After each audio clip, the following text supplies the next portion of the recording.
Công án cây bồ đề trước thất nhìn xa của sư ông ở làng Mai, Thái Lan đã đến với chị Loan cách đây 7 năm. Khi chị đến đây 7 năm trước, nhìn cây bồ đề nhỏ mới được trồng đang bị đầy sâu bệnh, chị không tin là cái cây đó sẽ có thể tiếp tục sống. Vậy mà bây giờ cây bồ đề thật khỏe mạnh, vững chãi, xanh tốt, vươn cao, xòe rộng những cành cây lên bầu trời, ôm ấp che mát cho bao con người khi đến đây.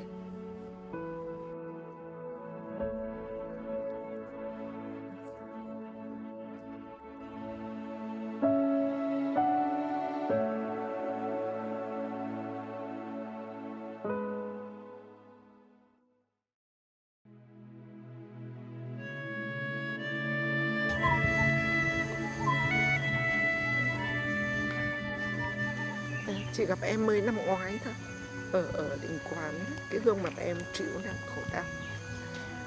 Và khi chị phỏng vấn em ở Yên Tử thì nước mắt em tuôn ra đầy cái khổ đau, nhưng mà giống như được giải thoát ấy, được khơi nguồn.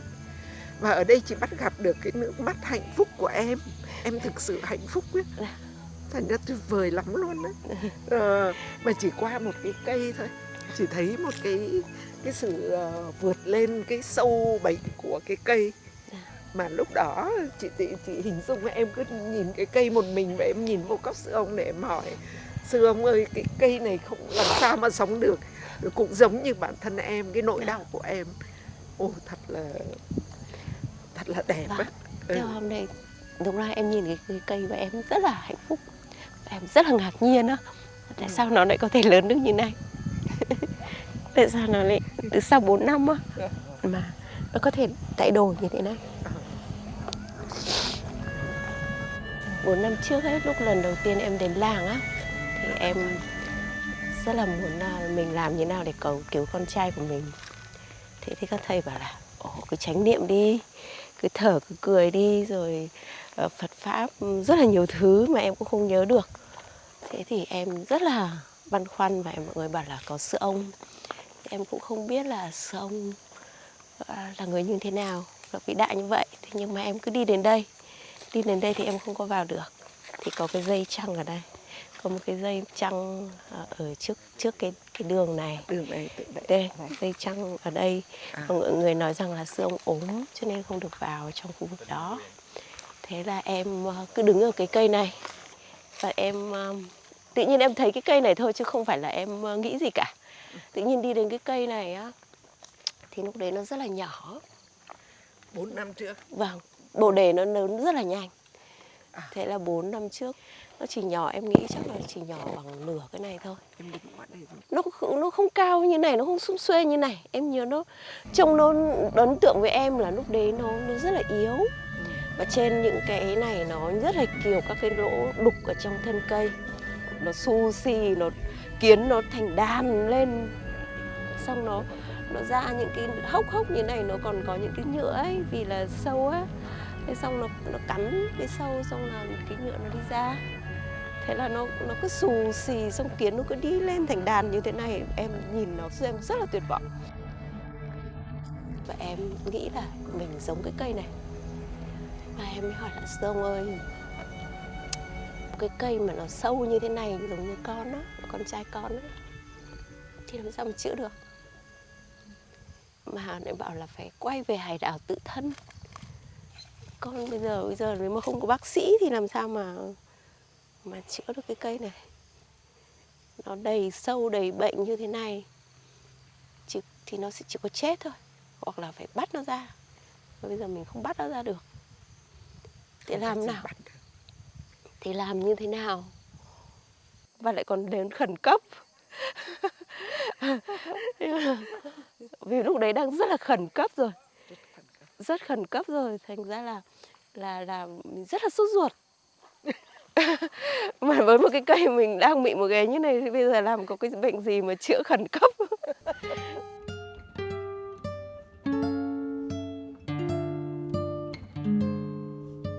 Và cái câu hỏi đấy nó cứ lơ lửng như thế suốt cả tuần. Ngày nào gần như là em phải 3-4 lần đến cái cây này, chưa nào em cũng nói về cái cây như vậy. Em nghĩ nát cả đầu ra, hồi đấy không biết Quan Chiếu là gì, nghĩ nát cả đầu ra là một cái cây sâu như thế này thì làm như thế nào, mà với thở, với cười, với đi thiền hành, chỉ có làm như vậy thôi thì làm sao mà chữa được. Phải có bác sĩ chứ, phải có thuốc, phải thế này thế kia. Tức là mình lúc đấy không hiểu gì Phật Pháp cả. Thế và sau đấy em rời làng. Và em không nhớ gì đến cái cây này nữa. Em ở một tuần. Thế xong đến đây thì em cứ tò mò, em hỏi thế sư ông đâu, sư ông lạ, sư ông ở đâu, sư ông có lên giảng Pháp không? Xong mọi người bảo là sư ông bị ốm, sư ông không ra đâu. Thế xong ngày hôm sau thì có một thầy lên giảng và em lại nhầm thấy là sư ông, là chính là thầy là Ôn Giác Viên á. Ôn Giác Viên bây giờ là chủ nhiệm từ Đức á. Ôn lại nhiều tuổi. Xong Ôn lại còn kể về cái thời mà ông còn Ôn đi tu dưới thời chiến tranh á. Thì em vẫn nghĩ ôi nhiều tuổi này chắc là sư ông mà lại kiểu phong thái. Thì trước đấy thì em chỉ lờ mờ thấy sư ông trên ảnh thôi á. Thế là em lờ mờ, em bảo ồ thế chắc là sư ông đây rồi. Xong là hỏi mọi người bảo đấy không phải sư ông đây là ông Ôn Giác Viên. Thế là em bắt đầu đi tìm, em vẫn mong mỏi là ồ thì sư ông mà hết ốm thì sư ông đi ra. Sau đấy thì cứ buổi trưa ấy, được nghỉ giờ không có thời khóa thì em cứ đi ra đây, em vẫn mong mỏi là ồ thì sư ông mà hết ốm thì sư ông đi ra. Và tự nhiên em nhìn thấy cái cây này á, và em cứ thế em nói chuyện với cái cây như vậy. Cứ đến ôm cái cây nói chuyện. Thì em cứ tự hỏi như vậy là nó đang bị bệnh như thế này. Tại vì sư ông bảo là giống như một cái cây bạn không, thì lúc đấy em nghĩ là mình là một cái cây chết á. Một cái cây bị sâu bệnh. Và sư ông bảo là mình không cần làm gì cả, chỉ là một cái cây tươi tốt đấy. Thế và em bảo là em đang bị một cái đang giống như cái cây này á. Thế thì bây giờ phải làm nào nó biến thành tươi tốt á. Thì làm như thế nào? Phải có bác sĩ, mà bác sĩ thì bây giờ em không biết làm như thế nào. Bác sĩ thì sư ông ra không ấy. Mình tất đóng lại là lúc đấy thì cũng chưa biết gì về làng Mai, cũng mới biết lần đầu tiên nghe về chánh niệm, cũng chả hiểu chánh niệm là gì á. Nghe thì cứ bảo là thở thì thở, bảo cười thì bảo học cười, như hồi đấy đâu có học cười được đâu, bảo đi thì đi. Và em rời làng với cái câu hỏi như vậy và rất là nhiều thứ. Cho đến hôm quay trở lại đây là em đến hôm mùng 8, thì quay lại đây là mùng 9. Thì em sau 4 năm đó. Lúc mà em rời đây là lúc ngày 26 tháng 10 năm 2018. Tại vì em nhớ cái ngày đấy là bởi vì ngày 27 là sư ông sẽ về Việt Nam. Thì em nhớ cái ngày đó. Và đợt này em sang á, xong em đến sốc sư ông, em ngồi ở đây và em nhìn thấy cái cây. Và tự nhiên em bừng tỉnh. Em trả lời, có cái câu trả lời hồi xưa mà mình không nhớ gì cái câu đó, cái câu hỏi. Tự mình hỏi mà chưa ai trả lời. Và không ai trả lời và mình quên đi. Mình quên là mình đã tự đặt ra một cái câu hỏi như vậy. Và 4 năm mình cứ thực tập thôi. Mình cứ thực tập như sư ông dạy, như các sư thầy sư cô, rồi là tăng thân, nương tựa, rồi vân vân. Thì tự nhiên đến hôm quay trở lại đây, cái đêm mấy hôm thì nhìn thấy cái cây mới nhớ ra là mình đã có cái câu hỏi đó. Và tự nhiên em nhìn thấy cái cây so amazing là nó có thể lớn như thế này. Và trên cây nó vẫn có những cái con kiến, vẫn có những cái lỗ đục, nhưng mà cái cây nó vẫn là rất là lớn mạnh. Nó lớn gấp đôi như vậy, nó cao hơn. Và đặc biệt là em rất là ấn tượng là cái cây là cái vỏ của nó ấy, nó xanh, nó mướt, nó không xù xì, nó không lỗ chỗ, nó không kiểu còi cọc, nó xấu xí như hồi xưa nữa, mà nó biến thành một cái cây như này. Và em tự nhiên mình nhận ra cái câu trả lời nó trong một cái sát na mà mình hiểu ra. Tự mình trả lời được cái câu là cái câu mà cái công án mình đề ra cái đây 4 năm. Cái hỏi là sư ông ơi tại sao lại như vậy, chỉ có thở thôi thì làm sao mà một cái cây nó có thể như vậy. Đúng là mình nhìn sâu thì mình thấy nó có rễ, có gốc, nó cắm sâu vào lòng đất, nó có một cái môi trường ở đây, nó có cái môi sinh ở đây, nó trong cái quần thể nó phải có một cái môi sinh. Nhưng bản thân cái cây cũng phải tự lớn mạnh. Khi mà cái cây có những cái điều kiện đó, nó có gốc, có rễ, có chắc chắn là cũng có một chút chăm sóc. Ở đây chắc không cần chăm sóc nhiều lắm, nhưng nó có cả cái môi sinh ở đây, có cái sự nương tựa, những cái cây khác ở đây thì nó cũng là cái tăng thân ở đây. Nhưng mà bản thân nó có cái nội lực, khi cái nội lực lên thì cái sâu nó vẫn ở đó, con kiến nó vẫn ở đó, vẫn có thể nuôi cây, vẫn có thể nuôi những cái con sâu đó, những cái kiến đó, nhưng nó không làm cho cái cây nó chết. Thế mà em vẫn nhìn thấy cái con kiến nó không nhiều như hồi xưa, vẫn còn, và nó vẫn sống hạnh phúc ở đó. Kiến cũng sống hạnh phúc ở đây, mà sâu cũng sống hạnh phúc ở đây, em vẫn thấy nó đấy. Mà mình cũng không có thấy cái cây nó cũng chả phải phiền não về cái kiến và cái sâu như vậy, mà nó vẫn vâng tự nó và nó cũng nuôi nhau nữa, nó nuôi nhau.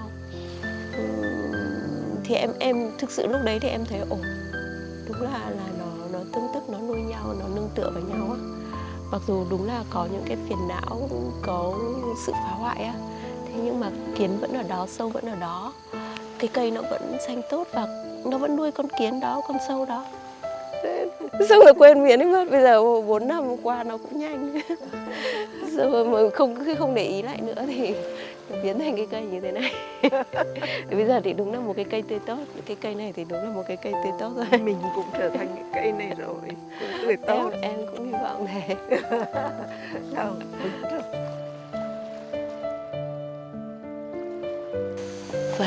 Và cái cây nó vẫn rất là lớn mạnh, và tự nhiên em ngộ ra cái câu trả lời cho mình.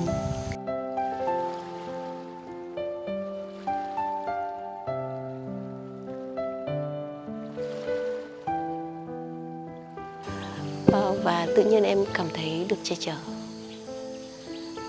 Mình chỉ cảm thấy là mình thấy nó rất an toàn, giống như mình được, mình không phải sợ hãi cái gì. Cũng không cảm giác là cái sự bảo vệ đâu, em chỉ cảm thấy em không sợ hãi, nó cứ ở đó thôi, nó chứ không cảm giác giống như kiểu tự nhiên mình cứ như thế này thôi, và mình được nghỉ, nên thì em cứ ngồi đó và em nghĩ là mình đang được nghỉ, và mình không có lo lắng, không có sợ hãi, không có phiền muộn, thì các em cứ ngồi thế thôi. Thế xong là em vẫn nhớ là không được nghĩ gì cả. Xong em bảo, thế mình thực tập sâu hơn một chút, em hỏi Lô Thủy là Lô Thủy là nghe thấy tiếng bao nhiêu tiếng con chim nó hót ở đây, thì mình có thực sự có mặt ở đây không?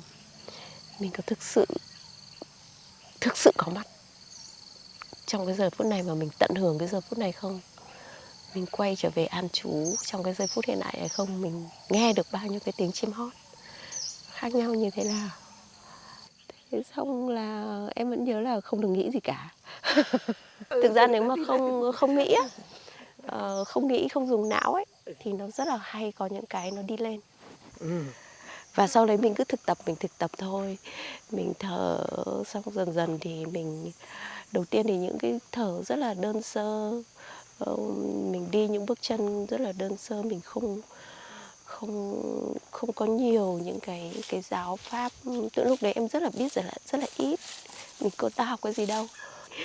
Thế xong dần dần, nhưng mà nó rất là mầu nhiệm, là khi mà mình chánh niệm như thế, đầu tiên là đọc những cái quyển sách như Đường Xưa Mây Trắng, như Phép Lạ của Sự Tỉnh Thức, Trái Tim Mặt Trời, rồi Nẻo Vẹo của Ý, là những cái quyển sách đầu tiên mà em đọc ấy. Thì hồi đấy em đọc như tiểu thuyết á, em nghĩ là mình rất là hiểu. Xong dần dần thì em đọc lại, thì mỗi năm em mang ra em luộc nó lại một vài lần, thì em thấy mình không có hiểu nữa. Thế xong dần dần em lại luộc lại lần nữa, thì mình lại hiểu được vài ba chỗ. Mình hiểu vài ba chỗ, tức là mình cứ đi như vậy, tự nhiên có những cái chỗ nào mình không có chú tâm mình học là những cái lý thuyết đấy như thế nào, những cái khái niệm như thế nào, nhưng tự nhiên mình hiểu. Tức mình đọc và mình cứ đọc, nó tự đi, cái tàng thức của mình nó đi vào. Và khi mình thực tập chánh niệm với hơi thở, với bước chân, thì tự mình tự nhiên nó ngộ ra ấy. Và tự nhiên mình hiểu thôi, hiểu là hiểu thôi, chứ không thể giải thích được rằng là tại sao hiểu và hiểu như thế nào ấy. Đương nhiên là nếu mà bảo là đứng lên nói về ấy thì sau đấy thì em không có nói được. Nhưng mà mình biết rằng là mình tự nhiên mình hiểu ra là tại sao như vậy, và mình rất là hạnh phúc cái lúc đó. Thật là mầu nhiệm. Sự mầu nhiệm của quá trình tu tập chuyển hóa nỗi đau trong đạo Bụt là vậy.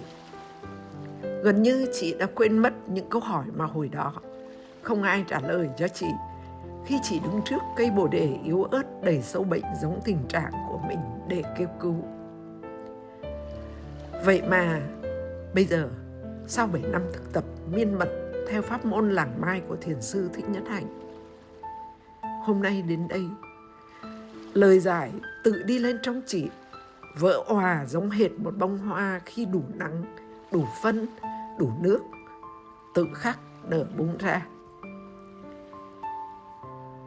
Trí tuệ bừng lên sáng tuyệt vời trong chị. Chị không diễn tả được bằng lời mà chỉ nhận ra được sự mầu nhiệm của cuộc sống trong vũ trụ. Đó là gì? Là cây cứ sống chung với sâu với kiến.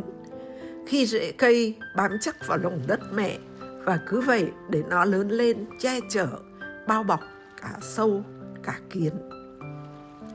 Cái cây, con sâu, con kiến cứ nương dựa vào nhau mà sống, mà tồn tại, mà phát triển. Cũng giống như con người, không có khổ đau sẽ không có hạnh phúc. Khổ đau và hạnh phúc nương dựa vào nhau. Con người tự chế tác hạnh phúc để tự chữa lành bệnh tật khổ đau cho mình. Đó chính là sự tương tức của vũ trụ mà Đức Bụt Thích Ca Mâu Ni đã chỉ dạy.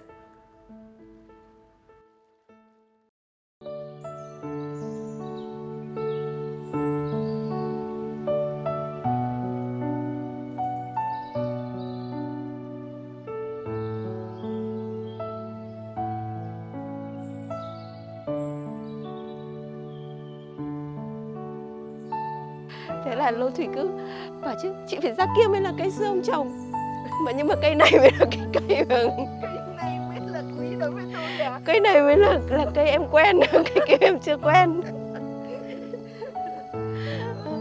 Thế là nó cứ rủ em thì chị phải ra chụp ảnh với cái cây kia kìa, phải ngồi ở dưới gốc cây đấy, bảo nhưng mà chị quen cây này cơ. Và trong khóa tu Đại Giới Đàn mùa xuân năm 2023 này, chị Loan đã thực sự là một cây bồ đề tươi tốt, khỏe mạnh. Con tim chị đã tràn đầy năng lượng yêu thương và hạnh phúc. Chị đã cười nhiều, vui nhiều. Quay về nương tựa hải đảo tự thân, chánh niệm là Bụt soi sáng xa gần. Hơi thở là pháp bảo hộ thân tâm, năm uẩn là tăng phối hợp tinh cần. Thở vào thở ra là hoa tươi mát, là núi vững vàng, nước tình lặng chiếu không gian thanh thang. Tôi không thể tin được trong đêm văn nghệ của làng tổ chức, chị Loan đã tham gia 2 tiết mục múa và hát cùng với tăng thân cư sĩ.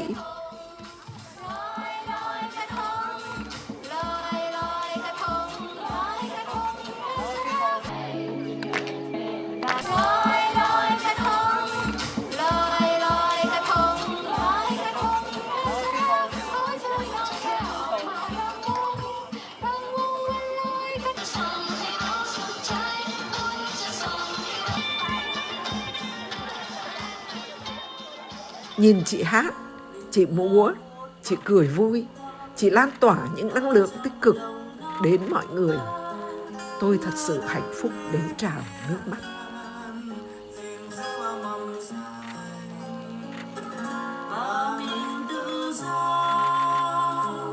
Khi trái tim đã mở ra, luôn có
Cả tôi và chị đều vô cùng biết ơn sư ông làng Mai, vô cùng biết ơn tăng đoàn làng Mai.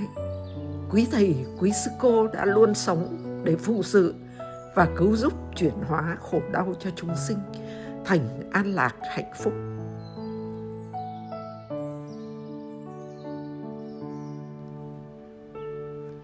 Câu nói của sư cô làng Mai trả lời chị Loan khi chị đăng ký muộn để tham dự khóa tu của làng năm trước cứ lặp đi lặp lại trong tôi.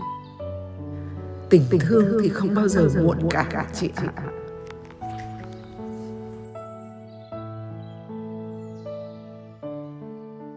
Để bụt thở, để bụt đi, mình khỏi thở, mình khỏi đi, khỏi đi.